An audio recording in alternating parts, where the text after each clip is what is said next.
alternating. Here I go, face my fears, look and investigating.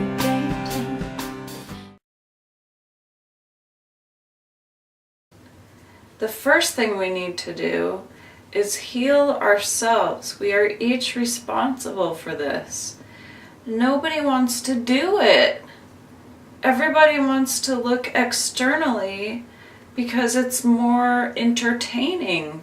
It's more fascinating to be confused about the nature of reality than it is to figure out the nature of reality and realize, oh, I have a lot of problems to fix within myself so that I can love myself, be loving to myself, and then be loving to other people, because everyone is fucking broken down by this world.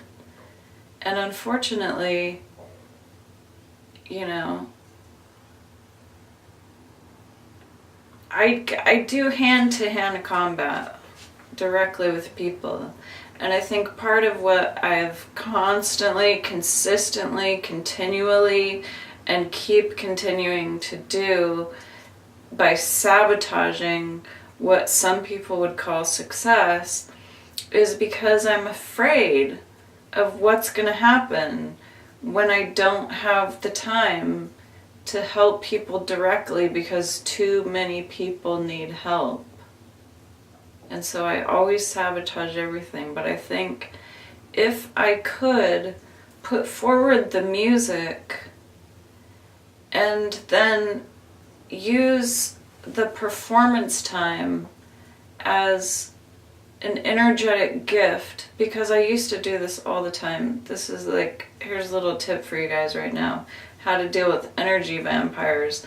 I learned when I realized I was just an extension of universal energy. You just pull the energy down through your head and then you shoot it out through your heart.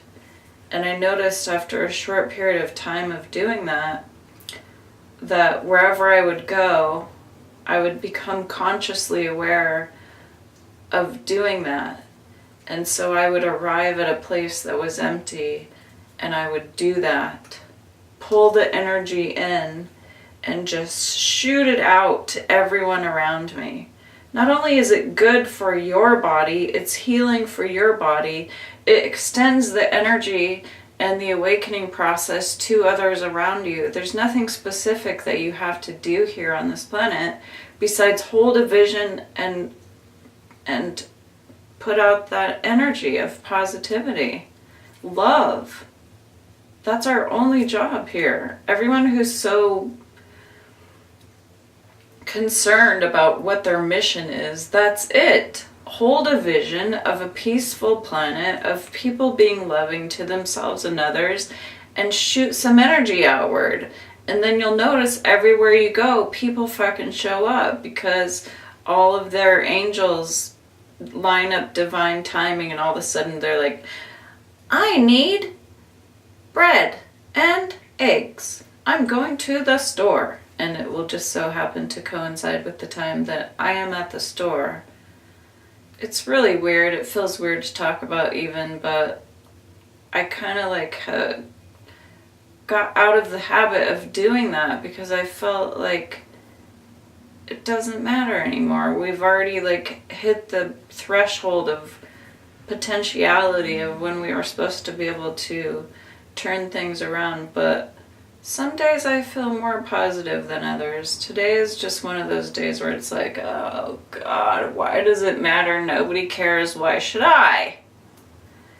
But that's just, you know, that's me forgetting to fill up my own tank so that I can hold that positive vibe, hold that energy, and expend it outward. What I've been doing lately is when I wake up in the morning, I start watching near-death experience videos because it's a good reminder from people who have gotten a more recent glimpse on the other side than I have. I've been here 45 years. But, you know, I have everything in common with near-death experience survivors, and as far as I know, I haven't died while I've been in this lifetime. It's possible now, there's a couple times I look back, because I've been thinking about that a lot lately. People who are kind of like agnostic or apathetic or confused about what happens when we die, they wonder, they're in question, they have a near-death experience, they experience the other side, they have a profound awakening, and they bring some of that back into this reality, and what they usually report bringing back as far as what gifts they have to use, I've had all those my whole life. So I think part of why this is a frustrating time for me is because everyone's talking about this shit now like it's normal, and I was ridiculed my whole life for talking about these things. Okay, Crystal. Sure. Yeah, you talk to angels. Okay. Yeah. Oh, sure, you knew the phone was gonna ring. Oh, sure, you knew this thing was gonna happen. Oh, sure, you knew so-and-so was gonna say this or do that or whatever. Like, yeah. Now everyone is starting to experience it, and people like us that are experiencing these things, we've been holding this energy for a long time, and we've been holding this vision, and people who are just getting into it, they're excited about it, and we're tired. Like, I'm ready to go home and be with God, but for some reason I'm here. And I'm getting really sick of crying every time I try to talk, too. Oh, God.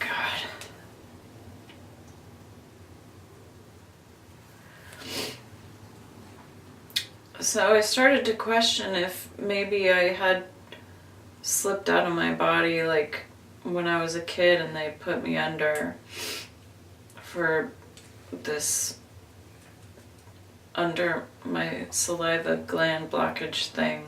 God, I can't even remember how old I was. I think I was in 3rd or 4th grade, though. I was really little.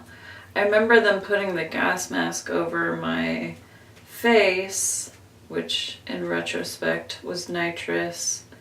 I later on in life developed an interesting attachment to experiencing that again, using nitrous to like slip close to the edge, and I had some really weird experiences. But I remember that as a profoundly strange experience, listening to the doctors that were over me talking about normal things like going to the grocery store, doing things, the things they were going to do. And I remember just experiencing how weird it was that they were talking about these things while I was gradually slipping out of consciousness.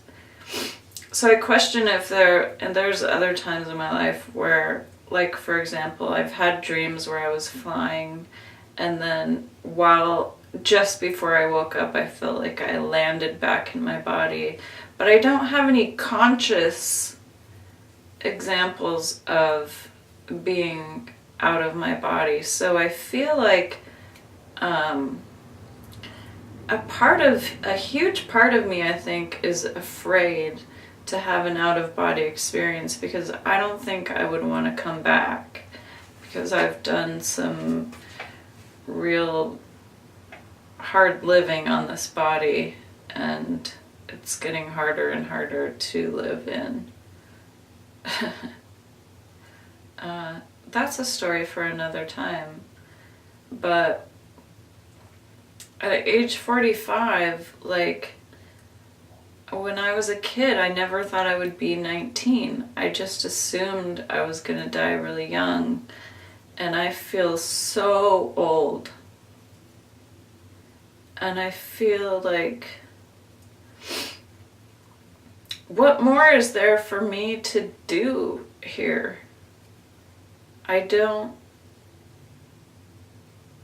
There's enough people now talking about the truth of why we're here to think I'm not necessarily needed here.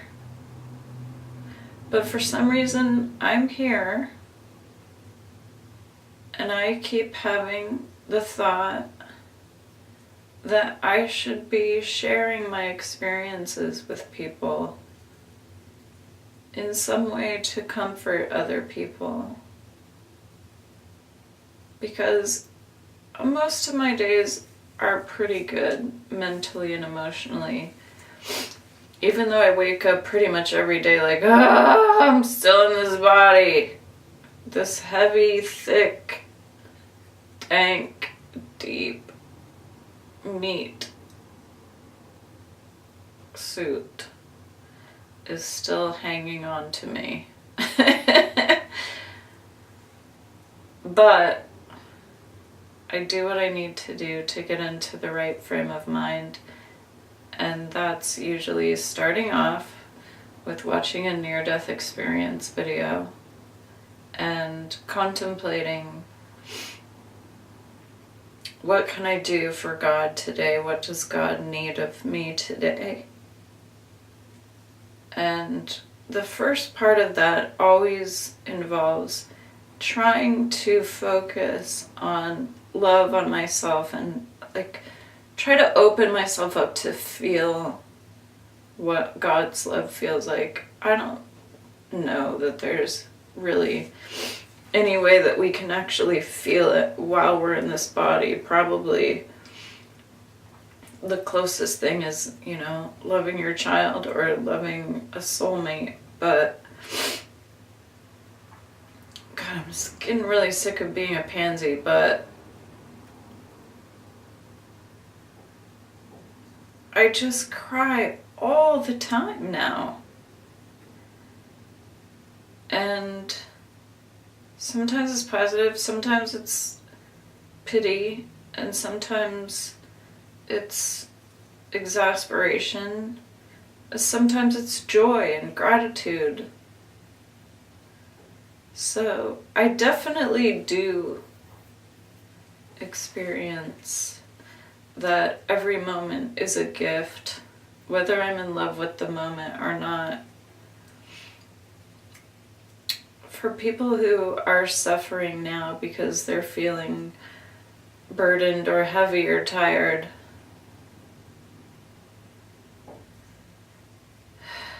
I can tell you one thing: you're very, very, very cherished by this universe for doing this work. And there's no need for you to put any judgment or demand on yourself. But to the best of your ability, do go forth and express as much love as you can to the people around you, and pull in energy and shoot it outward, thinking positive thoughts about humanity. And maybe there's enough of us to turn it around. Maybe. I think there might be. Anyway, I'm going to keep trying. I'm going to keep trying.